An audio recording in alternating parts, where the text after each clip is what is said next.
You know Shakespeare, the guy who wrote Romeo and Juliet, Hamlet, Macbeth. But have you ever wondered what was going on inside his head? What kind of person was he? How did his mind work?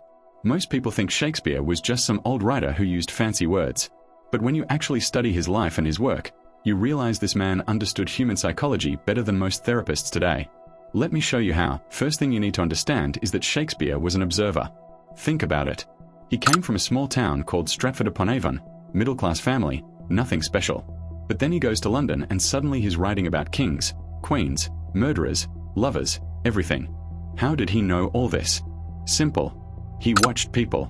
Not casually, but deeply. He studied how people behave when they're jealous, when they're ambitious, when they are in love. And he didn't just see the surface-level stuff. He saw the contradictions. In Hamlet, he writes, "There is nothing either good or bad, but thinking makes it so." This line tells you everything about his mindset. He understood that reality is subjective, that what we perceive depends on our mental state. This is something modern psychology took centuries to figure out, and Shakespeare already knew it in the 1600s. Now here's where it gets interesting.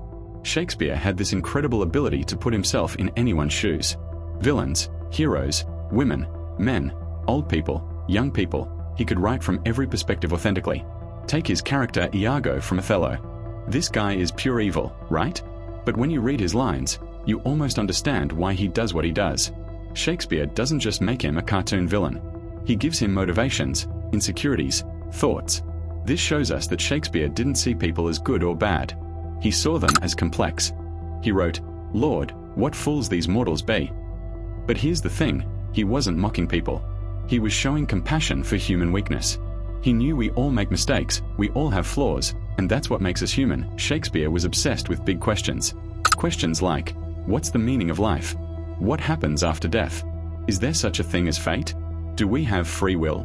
You can see this clearly in his most famous soliloquy. To be or not to be, that is the question. Hamlet is literally debating whether life is worth living. He's considering suicide, but then he thinks about what comes after death and realizes we don't know. Nobody knows. This internal struggle, this constant questioning, this was Shakespeare's own mind at work. He wasn't religious in the traditional sense, but he wasn't an atheist either. He was somewhere in between, constantly searching for meaning. He wrote, "All the world's a stage, and all the men and women merely players." This isn't just poetry. This is philosophy. He's saying our lives are like performances. We play different roles, and eventually, the curtain falls. That's a pretty heavy way to look at existence. Now let's talk about Shakespeare's personal life because this is where things get really interesting. He got married at 18 to a woman who was 26 and already pregnant. Then he left his family and went to London for most of his career. He barely saw his wife and kids. What does this tell us? It tells us he probably felt trapped, conflicted. On one hand, he had responsibilities. On the other hand, he had this burning desire to create, to express himself. And you can see this conflict in his characters. They're always torn between duty and desire.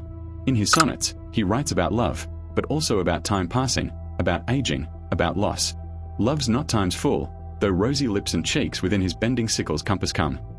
Even when he's writing about love, he can't escape the reality of mortality. That's someone who thinks deeply about life. He also lost his only son, Hamnet, when the boy was just 11 years old. And shortly after that, he wrote Hamlet. Coincidence? Probably not. The play is full of themes about fathers, sons, death, grief. That's Shakespeare processing his pain through his art. So what kind of person was Shakespeare psychologically? He was an observer who saw through people's masks, an empath who could feel what others felt, a philosopher who questioned everything, and a human being who experienced pain, loss, and longing just like we do.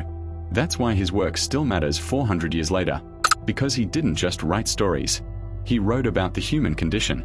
He mapped the landscape of the human mind before psychology even existed as a science.